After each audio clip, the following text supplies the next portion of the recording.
Bonjour mes cinquièmes, je vous montre comment tracer correctement un parallélogramme avec des conditions. Donc là, vous allez voir, il y aura deux exercices, il y aura celui-ci, typique, et après il y aura un autre qui sera un tout petit peu différent.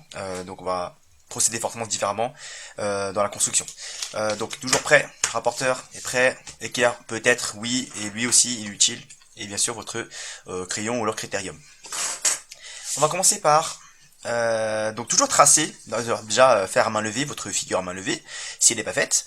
Si elle est faite, on va s'en servir, et si elle n'est pas faite, ben c'est à vous de la faire. Donc vous faites quelque chose qui ressemble à un parallélogramme, et vous faites reporter sur votre schéma à main levée, vous reportez soit les mesures, soit les mesures d'angle ou alors les longueurs.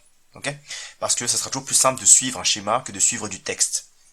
Nous, on va bien sûr se servir de ce schéma-là, et on va tout de suite commencer par DJ qui mesure 3,8. Vous n'allez jamais vous tromper en commençant par une longueur. Là, je vais pas commencer par CM parce que je sais pas ça mesure combien. Enfin, on pourrait deviner que ça vaut 3,8. Là, je vais me servir du schéma. Je vais dire que D, il est quelque part par là, et le J sera quelque part plutôt vers la droite.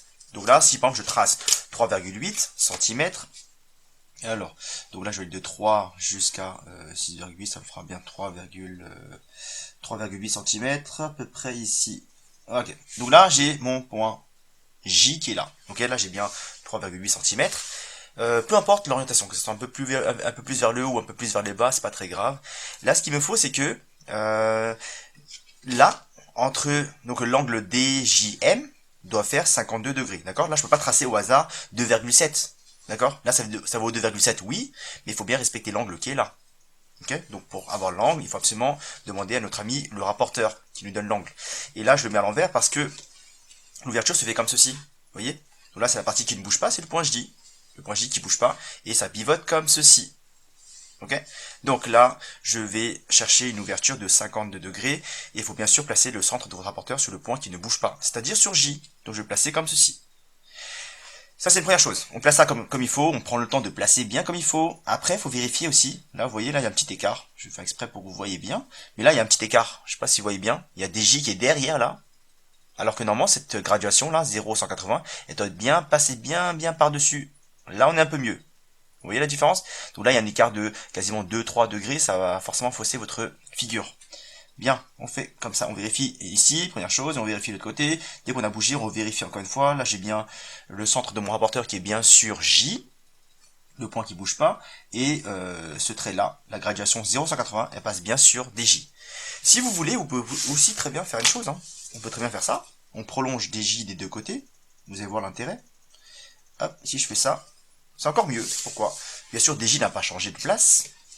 Et là, ce qui est bien, c'est que là, je vois le centre de mon rapporteur qui est bien sur J. Et là, je vois cette graduation-là est bien sur 0,180. Là, je peux aussi vérifier de l'autre côté.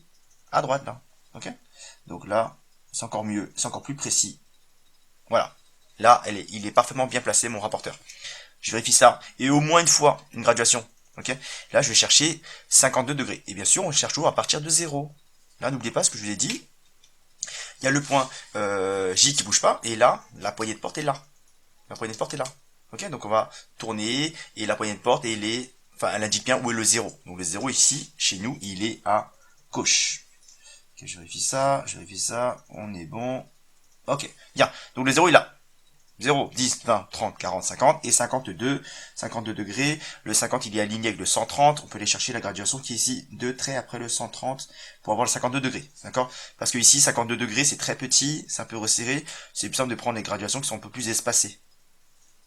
D'accord? Comme ici, par exemple là j'ai le 80 degrés, il est aligné avec le 100 degrés, le 70 il est aligné avec le 110, et ainsi de suite. Ok? Bon, là j'ai une ouverture, j'ai un angle de 52 degrés. Et ben, ce que je vais faire c'est ça. Donc là je vais utiliser mon écart pour plonger, et là j'ai une ouverture, un angle ici de 52 degrés. Mais c'est pas le rapporteur qui va vous dire que ça mesure 2,7. C'est lui qui va vous dire ça. D'accord? La règle ou l'équerre qui va vous dire que vous avez effectivement une distance de 2,7 cm entre J et M. Donc là, si je fais ça, alors, tac, ok, et là, j'ai mon troisième point, qui est le point M, qui est là. Ok, là j'ai bien respecté à la fois l'angle de 52 degrés, et aussi cette distance-là qui est de 2,7. Après, une chose qui est simple à faire, qu'il faut bien comprendre aussi, c'est que dans un parallélogramme, une des propriétés du parallélogramme dit que les côtés opposés sont de même longueur. Donc, si là je sais que DJ vaut 3,8, et ben le côté qui est en face, qui est à l'opposé, CM, et ben il mesure aussi 3,8. De même pour celui-là, JM, et ben il mesure la même chose que DC. Voilà. Ça fait que cette longueur-là, 3,8, et ben je devrais la reporter de l'autre côté.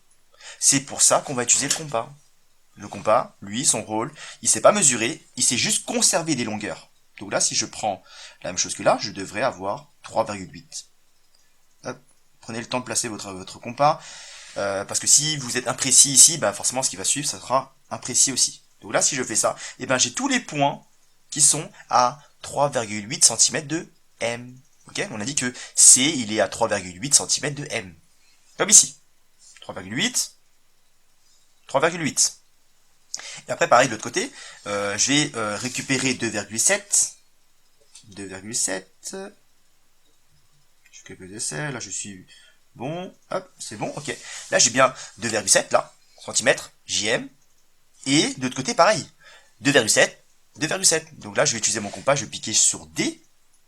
Et en faisant un arc de cercle, et ben, j'aurai tous les points qui sont à 2,7 cm de D. Parce qu'on sait que C, il est à la fois à 2 cm,7 de D, et il est à 3,8 cm de M. Donc là, ce point-là, il est à 3,8 cm de M, et il est à 2,7 cm de D.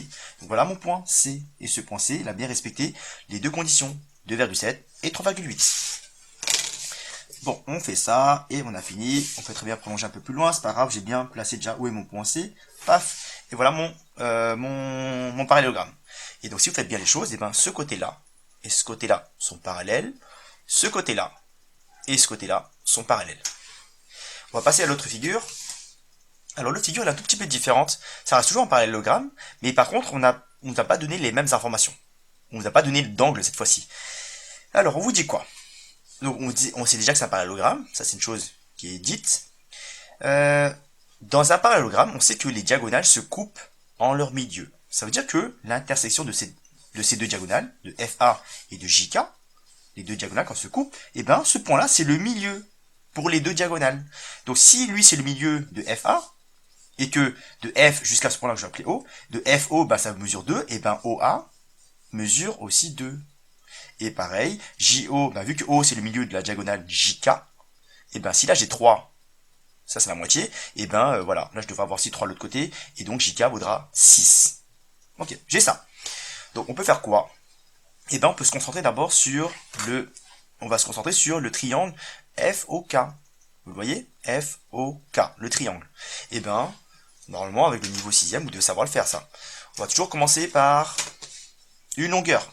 Allez, on va placer le point F ici. Le K sera plutôt vers la droite. Je vais tracer ça. 4,8. 4,8 c'est ici. Hop. Là j'ai mon point K. Ok, là j'ai 4,8 cm et on me dit que ben, le point O, il y a une distance de 3 cm par rapport à K, sauf que je connais pas l'angle qui est là. Je connais pas encore. C'est pas grave, on n'a pas besoin. Je sais que OK mesure 3 et que O, il a une distance de F, il a une distance de 2 cm par rapport à F.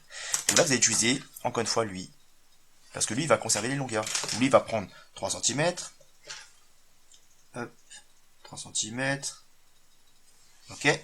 Donc, 3 cm, ça, c'est tous les points qui sont à 3 cm de K. Tous les points que j'ai tracés là sont à 3 cm de K. Donc, le point O est quelque part sur cette ligne-là. Sur cet arc de cercle. Là, je vais faire pareil pour FO. Ça mesure 2. Donc, si je pointe sur 6, je vais chercher jusqu'à 4. Parce que 6 moins 4, ça fait 2. Par exemple, je fais comme ça. Allez, je devrais avoir comme ça. Ok, là, j'ai 2. Et si je fais ça, et ben j'ai tous les points qui sont à 2 cm de F. Et le point O, il est ici. Hop, hop, voilà le point O. Et ben là, j'ai bien respecté 2 cm et 3 cm pour OK. Je vais tracer ça. Et je vais même faire exprès de tracer un peu plus loin. Vous allez voir pourquoi. De ce côté-là, pareil. Tac. Ok, bien. J'ai fini ça. J'ai fait le plus dur. Alors, on sait que, tout à l'heure, on avait dit tout à l'heure que, eh ben, je sais que O, c'est le milieu de JK. Et ben, lui, si ça, c'est le milieu, si je sais que là, ça vaut 3, OK mesure 3, et ben, en prolongeant tout petit peu cette droite-là. Donc là, si j'ai 3 cm, et ben je plonge après le haut ici, je vais chercher 3 cm, et ben je devrais avoir le point J. Donc là, si je mesure, je vais partir de 7 jusqu'à 4, et ben là, j'ai bien respecté 3 cm, et ben là, j'ai le point J. De l'autre côté, c'est pareil. Si là, je sais que j'ai 2 cm, donc 6 plus 2, ça fait 8, et ben là, j'ai mon point A. Si je fais ça, et ça, et ça, et ben, j'ai mon parallélogramme qui est construit et qui est bien fait. Voilà. Donc là, il faut absolument se servir des propriétés qui sont dans votre cours. Donc, à savoir, les diagonales se coupent en leur milieu. Ça fait qu'au début, vous n'avez pas, je crois, vous n'avez pas ça, je crois. Si là, ça vaut 3, et ben, l'autre côté, pareil. Parce que l'intersection, c'est le milieu des deux diagonales. Là, dans celui-là, il fallait savoir que les côtés opposés sont de même longueur. C'est pour ça qu'on utilise le compas pour reporter des mesures. Là, pareil. Lui et lui, même longueur.